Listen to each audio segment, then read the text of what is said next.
Balik na tayo, ML, guys. Bahala kayo, Honor of Kings. Bahala kayo, min. Yoko na. Suko na ako.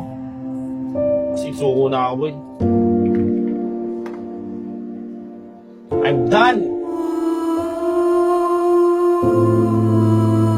Balik na tayo, ML, guys. Tatapon ko na tong cellphone na to, eh.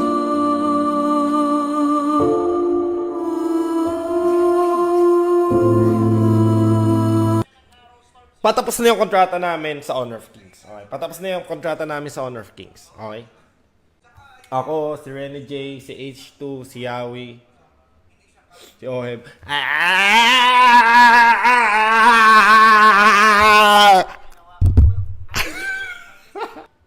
Pag-uusapan namin, hindi ako gumagalaw ng ako lang. Okay? May pamilya kami dito. Pag tatanungin ko si Rene J, si H2, si Yawi, ako, si Oem, ano decision nyo? Bibigyan ko silang pros and cons. Sa Honor of Kings, pros and cons sa ML. Nalatag natin yan, min. Nalatag, okay. Ngayon pa lang, gawin na natin. Listahan. Notes. Sabihin natin sa Mobile Legend muna, pros. Okay? Ano ang pros sa ML? Madami viewers. Yung cons. Ano yung cons? Wala tayong MPL slot. I mean, we have the money. We have the money. Pros sa Honor of Kings, Maginoo magpasahod. Next, yung cons naman sa Honor of Kings. Building ecosystem. So, testing, ano sila tulad nito, tulad ng PKL nito, kala mo sa bodega sila, which is okay lang din. I mean, gawin din nagsimula ng MPL. Dito tayo sa ML ulit, ha? ML, ano yung pro sa ML? Madaming viewers, may ecosystem established, daming babae, minsan babakle. Pag bumalik kami, bugbugan na sa RG ulit. Mababa sahod ng pro, so super convenient sa akin nun. Sabihin natin, kukuha tayo ng mga player dito, tulad ng dati. Dahil sige, sasahudan ko sila 30k, 40k. Men, sobrang baba nun. Dito kasi sa Honor of Kings, ang didemand nila. Guess mo yun? Kahit 20k, papatosin ng ML player. Alam mo yun?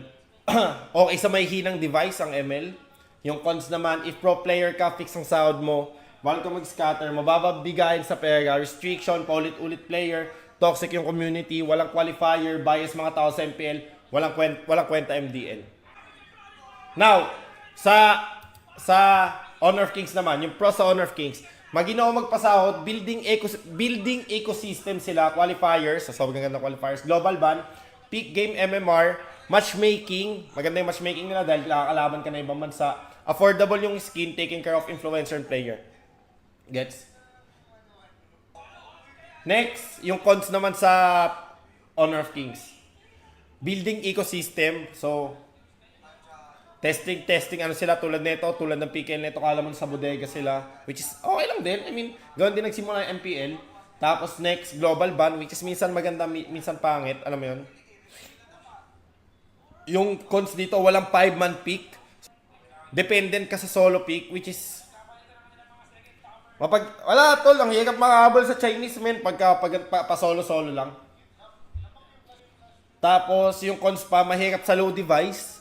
So sabihin natin pagka naka-Infinix ka or Tecno ka, low settings ka talaga. Masyadong advanced sa China. So advanced sa China yung mga ano nila. Ang daming magagandang hero doon, dito wala pa. Pangit translation ng pangalan ng hero sa Honor of Kings. Smaller fan base, which is pros and cons. Mas maganda nga kasi content toxic. Tapos Chinese import. Sobrang advanced ka sa kanila ng game. At dyan namin pagbabasihan na pagka natapos na kontrata namin sa Honor of Kings. Dyan namin pagbabasihan lahat. Rene J, ako, Yahweh, H2,